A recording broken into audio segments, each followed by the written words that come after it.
Mag-enact po kayo ng batas.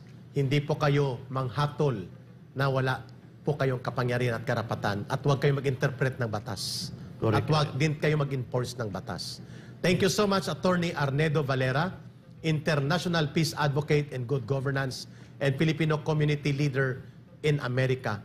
And by Monday, kung hindi bukas, makakasama po natin siya. Napakagaling po ito na abogadong Pilipino at very competent to discuss matters pertaining to the rights ng mga individual, including po ang mga separation of powers, constitutional guarantee of the due process, including po ang pagbabago sa saligang batas at ang pagtingin niya doon sa inviolable fundamental rights of every people, of every person to be guaranteed the due process of law and the equal protection of law.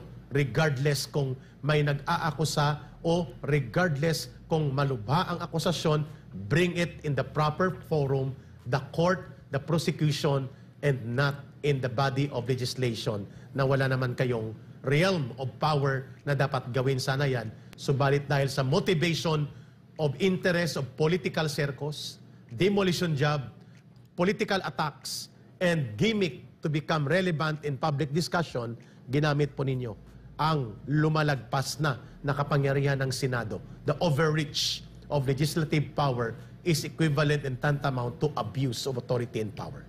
Correct ka, Eric. At muli, pinapasalamatan natin ang ating butihing kaibigan, si Attorney Valera. At Monday, try natin siya. Yes. If not tomorrow. Dako naman tayo sa isang importanteng talakayan ka, Eric, dahil ito'y nakakaalarma.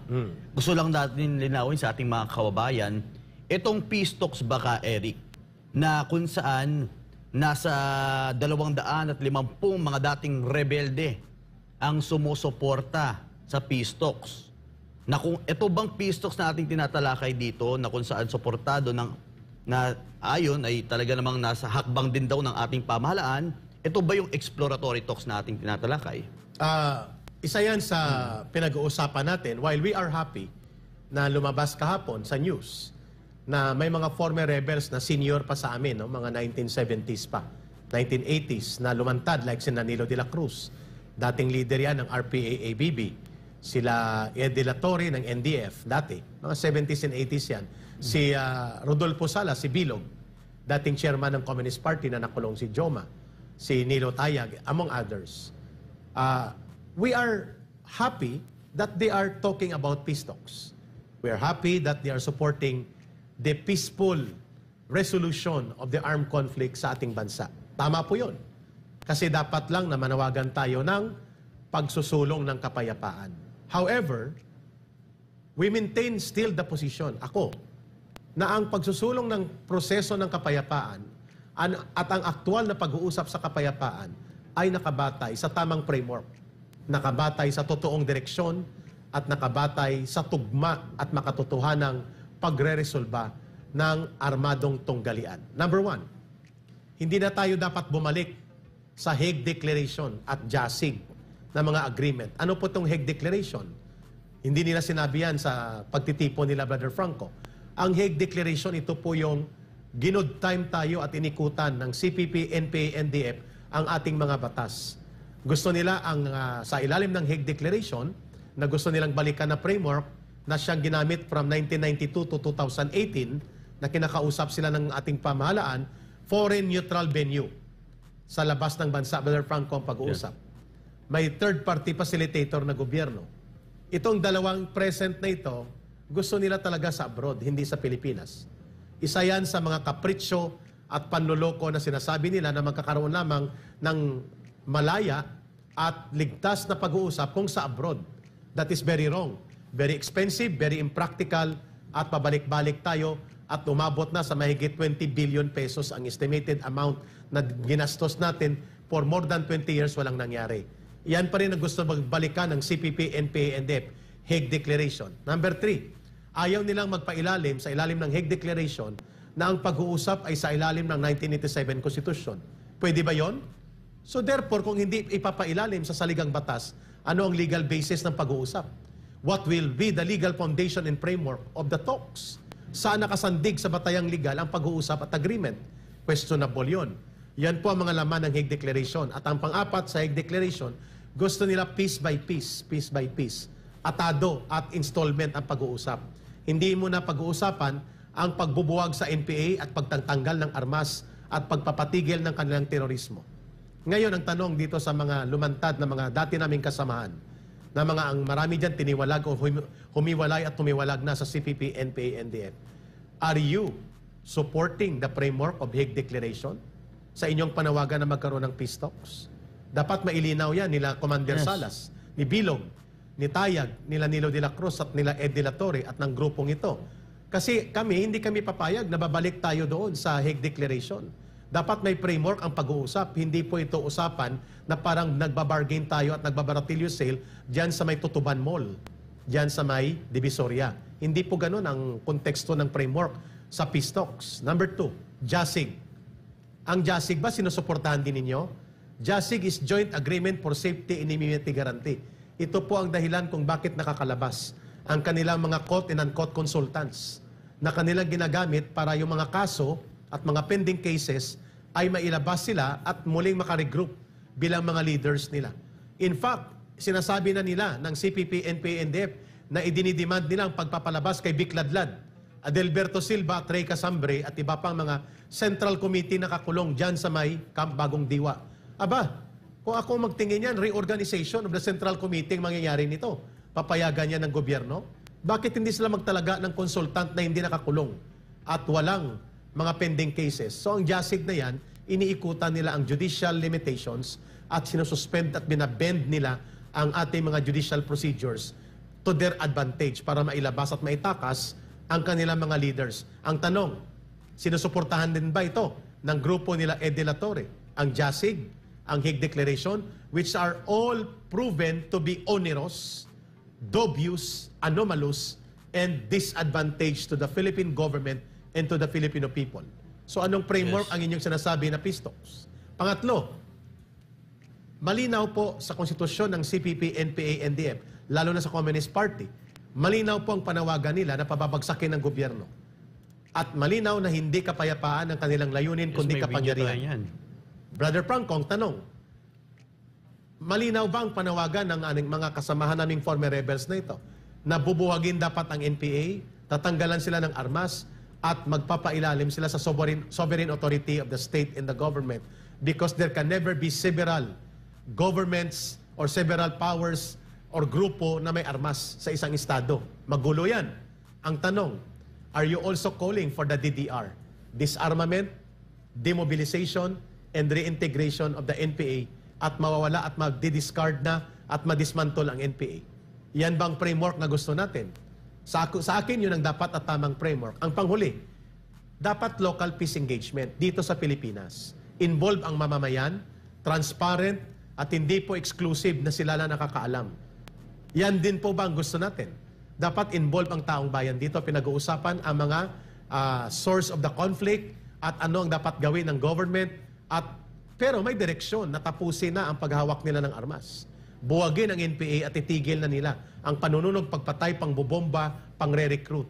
At itigil na nila ang pagbubuo ng mga underground movement, underground organizations nila at pagre-recruit sa NPA sa loob ng mga front organizations sa urban areas. Yan din po ba ang panawagan nila Bilog, nila Rodolfo Salas, nila Nilo Tayag at nila Ed de la Torre at Nilo de la Cruz? Nagtatanong po ang taong bayan, ano po ang sinusuportahan nating peace framework?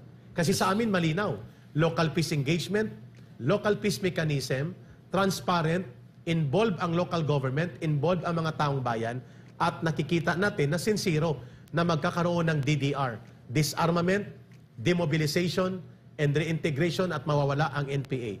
At i-give up at itatalikuran ng CPP, NPA, NDF ang kanilang pagtindig sa karahasan, dugo at pagpatay, at hindi na nila gagawin ang pagpapabagsak sa gobyerno. Yan ba ang direksyon ng peace talks na pinapanawagan natin? Kasama ba dyan sa ating panawagan na palakasin ang NTF-ELCAC? Palakasin ang good governance through the framework of good governance, whole of government approach, and whole of nation approach. At kasama po ba dyan na itigil na, Brother Franco, mga kababayan, itigil na po ang panawagan nila na sa abroad ang peace talks na ginagastusan ng bilyon-bilyon na pondo. At dapat dito gawin. Dapat po, pag tayo ay tumindig para isulong ang kapayapaan nakabatay sa tamang historical context, tamang perspective sa interes at kabutihan ng sambayanan, ng pamahalaan at ng buong mamamayan, at sa tamang logical human experience batay sa karanasan at mga aral sa kasaysayan. Yes. Ito po ba ang framework na gusto nating ipatupad sa panawagan na ituloy na at tapusin na ang hidwa, ituloy ng peace talks at tapusin na ang armadong tunggalian at hidwaan na ito? Yes ka, Eric, maputo lang kita saglit. Pero gusto lang din natin maintindihan, ito, in layman's term ka, Eric, ano bang pinagkaiba ng exploratory talks at itong peace talks na kanilang isinusulong? Okay. Wala naman, di ba? Paki-explain na ka, Eric. Ang exploratory talks, Brother Franco, ay ibig sabihin wala pang formal na peace talks and negotiation. Nagle-lay down pa lamang ng framework, nagle-lay down pa lamang ng mga schedule, nagle-lay down pa lamang ng direction and activities sa pag-uusap. Ang formal negotiation ay nakaupo na ang mga panel. Pero hindi pa man nagsisimula ang formal negotiation, exploratory talks pa lang, laying the ground for the proper framework and the proper direction of the peace negotiation. Malinaw na ang binabanggit ng CPP, NPA, NDF. By the way, si Juliet de Lima Sison, si Luis Salandoni, si Connie Ledesma, while they are also presenting themselves as NDF, Brother Franco, they are also the Communist Party leaders based in abroad. Yes. So therefore, the decision comes from the Communist Party. The NPA and the NDF are all controlled by the Communist Party. So sila din ang magdedesisyon. Ngayon, ano ang kanilang posisyon? Ang sabi nila, hindi sila magbibitaw ng armas. Hindi nila bubuwagin ng NPA. Ilalabas daw dapat ang kanilang mga leaders na magre-regroup sa abroad, na kagaya ng binanggit natin, ipatigil ang pagpapatupad ng anti-terrorism law at itigil ang National Task Force to End Local Communist Armed Conflict. Ngayon, sa nagsusulong ng peace talks at exploratory talks na ito, saan kayo dyan nakatayo? Saan po ang tindig natin? Kami malinaw. Those are non-negotiable terms. At hindi na natin dapat babalikan ang bogus at anomalous na Hague Declaration, JASIG, at dapat sa Pilipinas gagawin ang pag-uusap, involve ang mamamayan, transparent ito, at dapat malinaw na bubuwagin at lalansagin ng NPA at magpapailalim sila sa sovereign authority of the state and the government. Exploratory talks man yan o real actual peace negotiations, the framework must determine where are we going to proceed from here. Yes ka, Eric. Kasi very confusing ito. Like for example, si Canilo Tayag, ito, nakita naman natin ng kanyang pagtalikod sa CPP, NPA, NDF, di ba? Ngayon, former rebel siya. At ngayon, ang pinaka nagbibigay ng confusion dito is muli, luminya sila sa agenda ng active CPP, NPA, NDF leaders. Kung hindi nila ililinaw ang kanilang, ano ang kanilang ipinapanawagan na peace talks. Correct ka, Eric. May punto ka dyan, Brother Franco. In the absence of real and clear perspective and framework saan sila tumatayo na peace framework, magkakaroon ng confusion ang mamamayan. Are they reinforcing the Hague Declaration, the JASIG, and the old framework that favors the CPP, NPA, NDF? Valid question ang pinunto mo, Brother Franco. Yeah, kasi kahit ako, Eric, nalilito ako kaibigan nating matalik, si Nilo Tayag. Dito nakakasama rin natin, na-interview natin. And at the same time, may kita natin bakit biglang, I don't wanna say na may change of heart ba dito or anything. Pero nakita naman natin sa iyong paliwanag na ang peace talks na ito ay talaga namang hindi mauuwi sa pag-surrender ng armas. Kasi kung isa yon sa binigay na pahayag dito sa kanilang peace talks na walang isusurrender nila ang kanilang armas. Hindi bubuwagin ng NPA. Hindi bubuwagin na. Ay, syempre, mapapaniwala ako. Peace talks nga ito. Kung idideklara ng CPP. Idideklara ng CPP. Pero itong ganitong uri na we lend our voice. Ito na sabi, we lend our voice to help widen public support for the expected reopening of peace negotiations between the government and the National Democrat. And we know that NDF, National Democratic Front, exists in the guise of these organizations that are now, even we consider Democratic Fronts the Kabataan, Makabayan, party list nila. Party list. Ang Gabriela, Yes. all of these are tinatawag ito ng mga democratic forces. Correct. As declared by Joma Sison.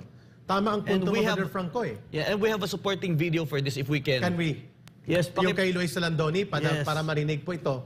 Tama Para mas naman po na malinaw. manawagan sina Nilo Tayag, Ed De La Torre, Rodolfo Salas at Nilo de la Cruz at mga kagaya nilang mga senior na mga former rebels sa amin, pero dapat nasa tamang framework, Yes, natin nasa confusing tamang way. historical lessons, nasa tamang perspective, at yun ang binabanggit ko. Hindi tayo babalik sa Hague Declaration na very one-sided at pabor sa CPP, NPA, NDF. Hindi na natin yan gagamitin ang JASIG at hindi natin papayagan na ipatigil ang anti-terrorism law. Correct. Hindi natin papayagan na bubuwagin ang National Task Force to End Local Communist Armed Conflict, and moreover, kailangan sakop sila ng sovereign authority of the Yan. state and the government.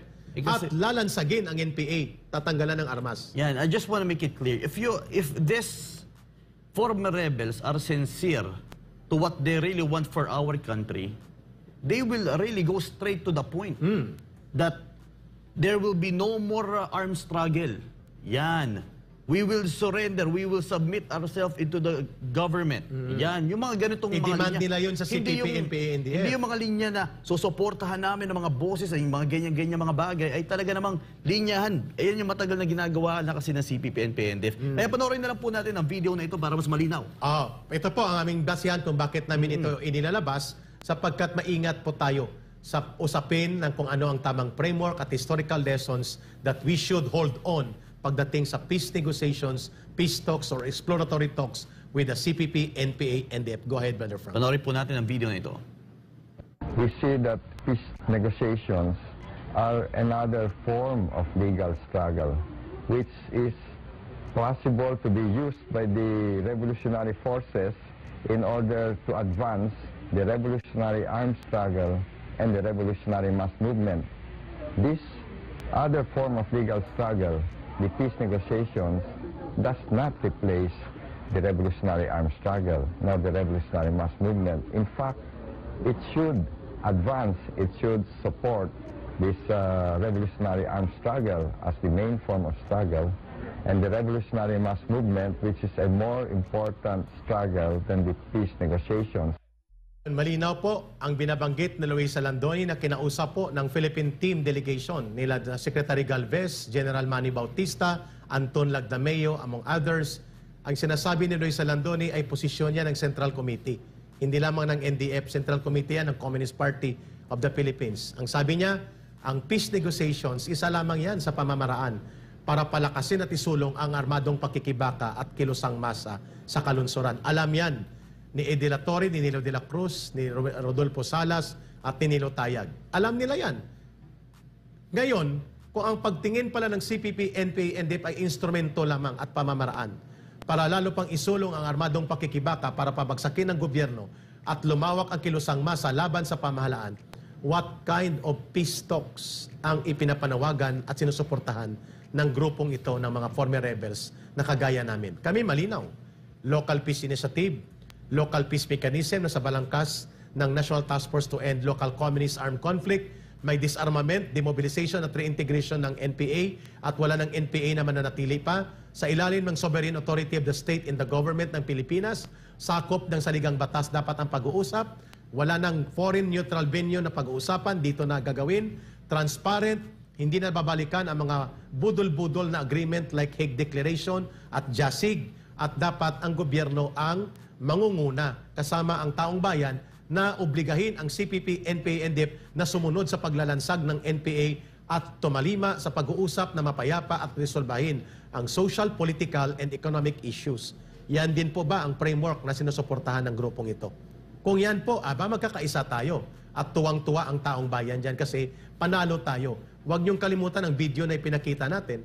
Ang sabi ni Luis Salandoni, the peace negotiations can only become relevant if it will strengthen, advance, and reinforce the armed struggle and the urban and revolutionary mass movement against the state. Therefore, malinaw na hindi nila layunin ang kapayapaan. Gagamitin nila ang pag-uusap sa kapayapaan kunwari para po palakasin ang armadong paglaban at kilusang masa nila upang pabagsakin ultimately ang pamahalaan, agawin ang kapangyarihan sa pampolitika at magtayo ng sariling gobyernong nakaayon sa disenyo ng komunismo. Ibig sabihin po, anong uri ng kapayapaan at pag-uusap ang ating pinag-uusapan dito? Brother Franco, tomorrow we will try to interview ang mga kapanahunan ni Ed De La Torre, ni Nilo Tayag, nila Nilo de la Cruz at nila Rodolfo Salas, si Ramon Peter Motok, we will invite him. Isa ito sa mga may direct knowledge about ang karumal-dumal na mga krimen sa kasaysayan na ginawa ng CPP, NPA, NDF, ang Plaza Miranda bombing, ang MB Karagatan na arms smuggling from China at hindi inaamin at pinanindigan ng CPP, NPA, NDF. Bukas po dudugtungan natin ito, but just the same to make it clear, natutuwa tayo na lumantad po itong mga matatandang mga kadre na nauna sa amin. Pero hindi tayo mag-aalangan na magpapaabot na dapat malinaw ang kontekstong pagkasaysayan, ang aral mula sa karanasan, at ang punto de vista at framework sa pagsuporta anong uri ng peace process, anong uri ng peace talks ang pinag-uusapan natin. At Hindi dapat tayo gino-good time at ginugoyo at dinidribble-dribble ng CPP, NPA, NDF, the government and all that, and those support that kind of line must be very clear and categorical. Yeah. Otherwise, mauulit po ang ating pagkakamali to the detriment and to the disadvantage of the entire country and our people. Yan, malinaw yan mga kababayan. At